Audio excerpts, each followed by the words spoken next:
Reporte 100. Y el doctor Guillermo Núñez Noriega, doctor en antropología, especialista en temas de género, publicó en la revista Nexos, en la última revista Nexos, analizar las masculinidades en México, y está el doctor Guillermo Núñez Noriega esta mañana aquí con nosotros. Guillermo, ¿cómo estás? Buenos días, bienvenido. Bien, gracias, buenos días. Gracias por estar aquí con nosotros. Este texto, ¿qué es lo que propone en este texto, Guillermo?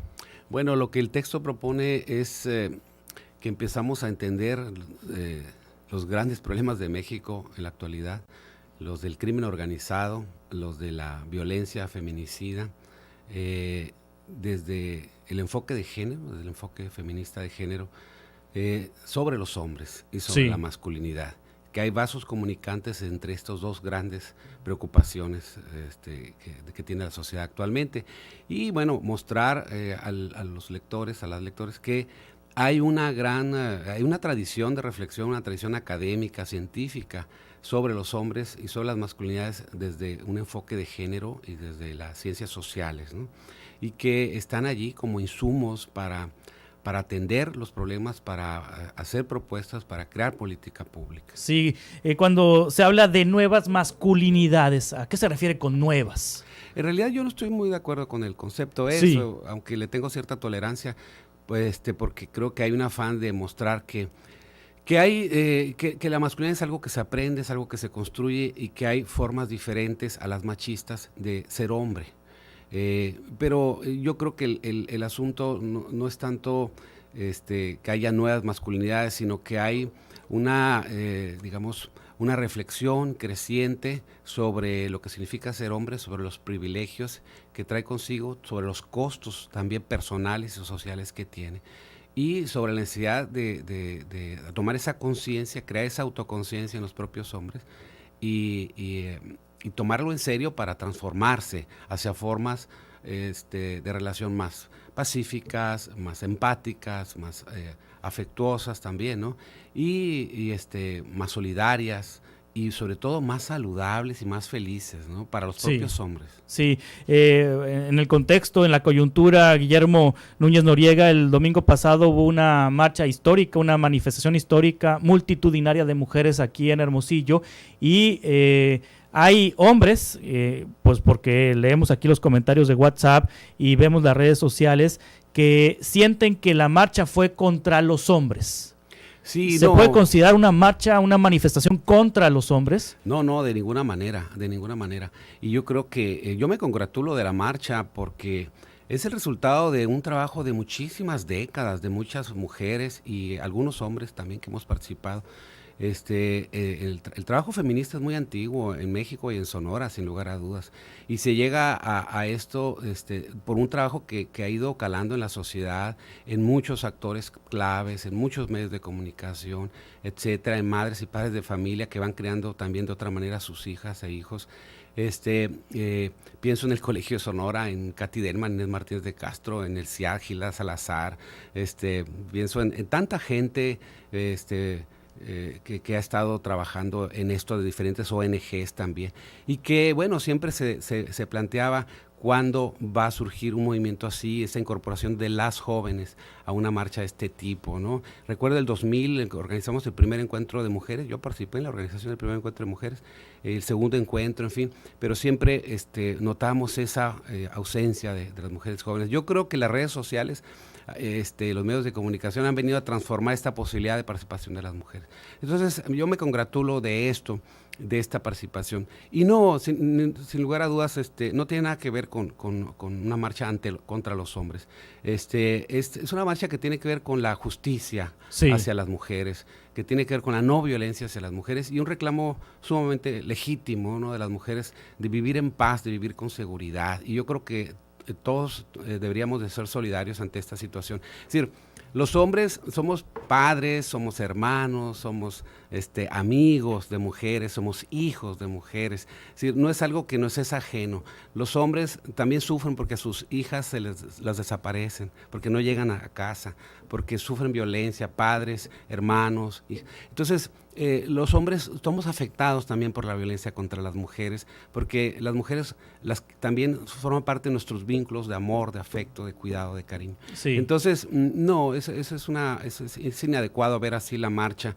Yo creo que los hombres, respetando el espacio del propio movimiento de las mujeres, el movimiento feminista en particular, deberíamos en todo caso reflexionar sobre cómo participamos en esta, digamos, estructura opresiva de género hacia las mujeres y hacia otros hombres también, por su disidencia sexual o de género, y cómo vamos construyendo formas diferentes de relacionarnos, ¿no? Sí, esta marcha es separatista, llegaron a decir el domingo pasado algunas de las mujeres participantes, pidieron a los hombres excluirse, alejarse o irse hasta lo último y que permitieran que las mujeres marcharan. Esta marcha es separatista. ¿A qué se refieren cuando las jóvenes en esta manifestación, sobre todo las jóvenes, pues pronuncian este fraseo? Pues no sabría decir exactamente a qué se referían. Yo creo que tendrían que preguntarles a las que lo dijeron. Pero el asunto de organizar una marcha solo de mujeres es muy legítimo. Yo creo que hay un deseo de ir construyendo un movimiento de mujeres, un movimiento feminista de mujeres. Y esas decisiones son coherentes, digamos, son coherentes con esa intención de autonomía, de demostrar su propia fuerza. Es también un performance político, es mostrar a quien haya que mostrar, autoridades y demás sociedad, de que se tiene esa fuerza organizativa, esa capacidad organizativa como mujeres. Es decir, es convertirse en sujetos políticas, en sujetas, dicen ahora políticas, en mostrar esa fuerza. Lo ha sucedido también en el caso de otros grupos. Cuando empiezan los movimientos sociales suelen empezar con grupos de autoconciencia, y es muy importante que haya esta separación, esta exclusividad, digamos, de los grupos como parte de ese proceso de autoconciencia. Y yo creo que para eso, en ese sentido, va dirigida el ser exclusivamente mujeres. Forma parte de un proceso de construcción política. De hecho, ahorita habrá voces que nos estén escuchando que no vean bien que dos hombres estén platicando de la marcha de mujeres. Bueno, seguramente habrá algún mensaje, ahorita no tardaremos en recibirlo.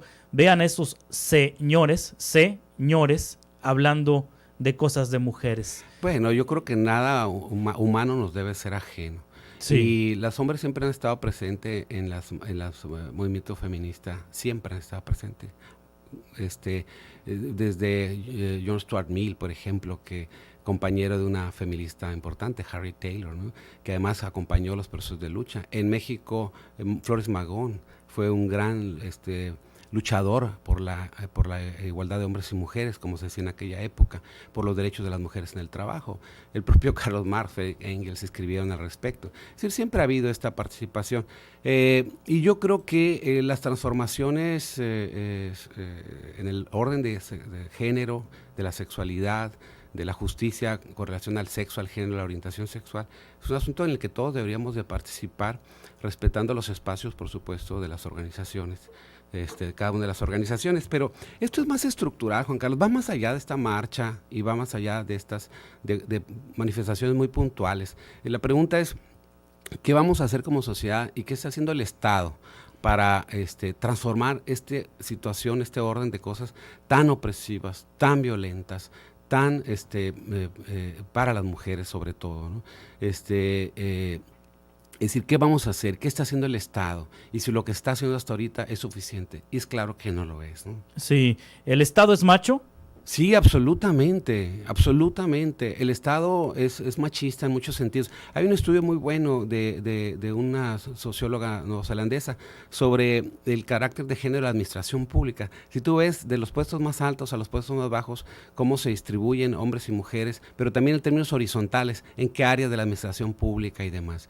Pero no es suficiente eso. También se refiere a que el machismo habita también a las mujeres. El machismo es una cosa, no es una esencia que pertenece al cuerpo de los hombres. Es una actitud, es una concepción, una serie de valores, una forma de construir relaciones. Y está en el cuerpo de las mujeres también. Es decir, hay mujeres machistas y pueden tener puestos de poder muy altos y aún así no entender en qué consiste el machismo y qué, en términos estructurales, ¿no? Y qué hacer al respecto. A mí me sorprende, digo, de esto debería ser un llamado de atención lo que pasó el domingo. A ver, tenemos una gobernadora mujer, tenemos una alcaldesa mujer, tenemos varias diputadas federales, la de mi distrito también es mujer, locales que son mujeres, tenemos incluso a la fiscal que es mujer, ¿no? Es decir, hay mujeres en puestos importantes. La presidenta del Congreso es mujer en este La momento. presidenta del Congreso es mujer. Entonces, ¿qué está pasando? El feminismo liberal planteaba que la llegada de las mujeres al poder era en gran medida, y la igualdad jurídica legal era suficiente para transformar las cosas.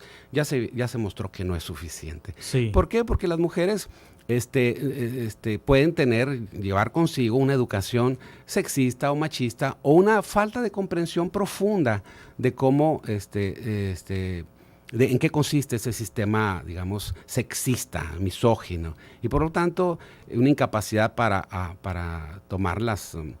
para crear la política pública que se requiere, ¿no? Sí. Entonces, yo creo que eso es lo que está pasando, y bueno, es tremendo porque hay un sector joven, de mujeres jóvenes, también de hombres jóvenes, que están queriendo cambios y que quieren cambios, demandan cambios, y el Estado se está viendo sumamente lentos para entender y atender. Y no solamente el Estado, me refiero con eso al Poder Ejecutivo y Legislativo y el Judicial, ¿no?